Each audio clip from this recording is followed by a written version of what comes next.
As always, to keep you posted on the transfer market. And today, guys, here with Francesco together to answer Ciao, your Fabri. questions. Fra, we are ready because it's a busy start of the new week. It's Tuesday, and after the World Cup, the summer transfer window is going to enter into crucial stages. So remember to subscribe to the channel, to be part of the family. We will be here during the whole summer to keep you updated for all the very latest. As always, today we go answer some of your questions. We have some fresh news, and so ready to jump into it together. Let's start with that because we have Barcelona news that you just posted. So let's start with that one today.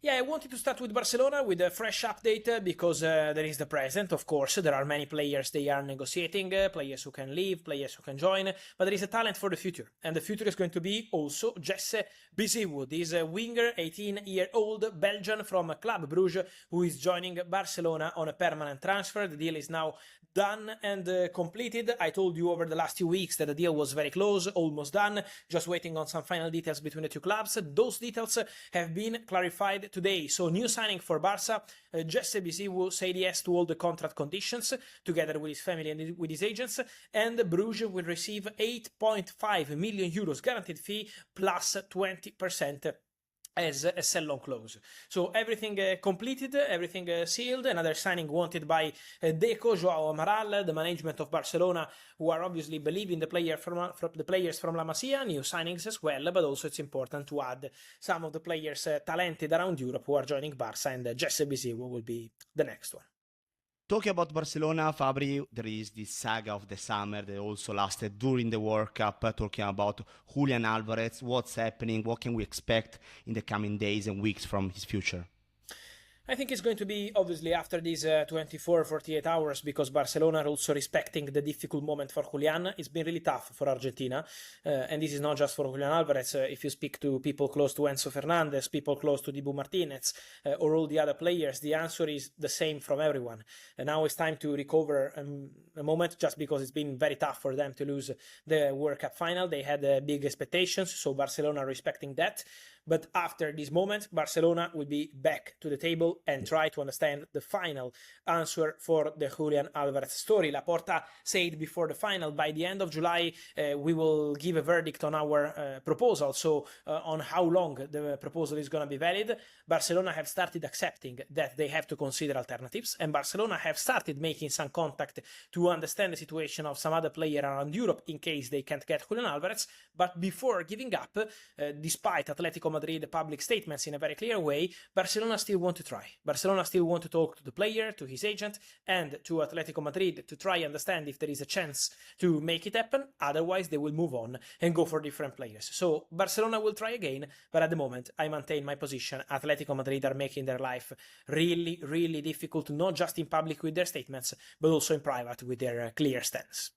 Let's now talk about Alex Scott. He's someone that we have to watch for sure in the next days.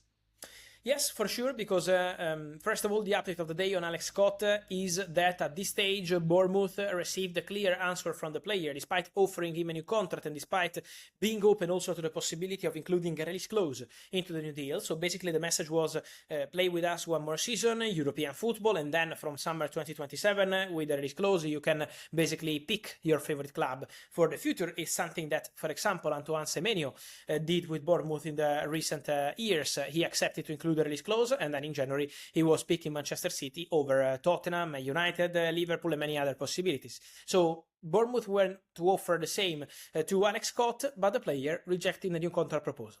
So it's the second time they offer a new deal and Alex Scott is not accepting. Now, let's see what's going to happen, because Bournemouth maintain their position. They don't want to sell the player. Bournemouth say that the player is not for sale, that the player is untouchable, that the player has to stay. At the same time, when you are rejecting new contract proposals, there could be movements. He's a player appreciated by Chelsea, he's a player appreciated by Arsenal, he's a player appreciated also by Manchester United. So we have to see now these clubs, how they will react to this news of Alex Scott still not open to signing a new contract at Bournemouth. For sure there's going to be movement. I'm curious to see what's going to happen, but Bournemouth at the moment maintain their position. And just quickly on Bournemouth, remember from last week, here we go soon for Antonio Silva from Benfica. I maintain my position. Now Benfica are busy with European qualification, but after that Bournemouth are very optimistic to close everything because the agreement is almost done.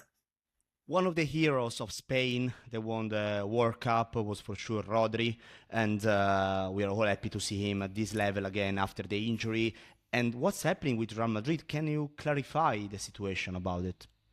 Yeah, I was already talking about that in my videos recently, but there are so many conflicting and different reports, so I think it's worth it to clarify a little bit and to explain what's going on.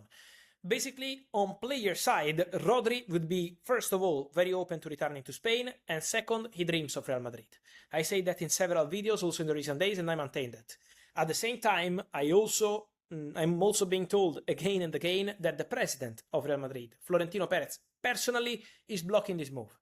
Florentino Perez doesn't want to advance for Rodri, and Florentino Perez is closing doors to that possibility. Then, again, it's 40 days of market ahead, so in case Real Madrid change their position or decide to convince the president Florentino Perez, I will let you know. But at the moment, from Real Madrid, the message is Florentino doesn't want to proceed for Rodri.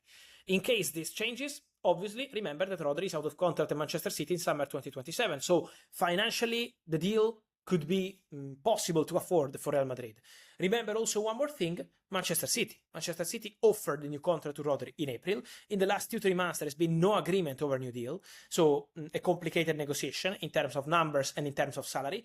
But Manchester City still insists. Manchester City still hope to have a chance to sign a new contract with Rodri. So there are 3 ways now. Or changing Real Madrid mind, especially the president, or signing a new contract at Manchester City, or leaving in 2027 as a free agent. And this final way is something that we still have to take into consideration.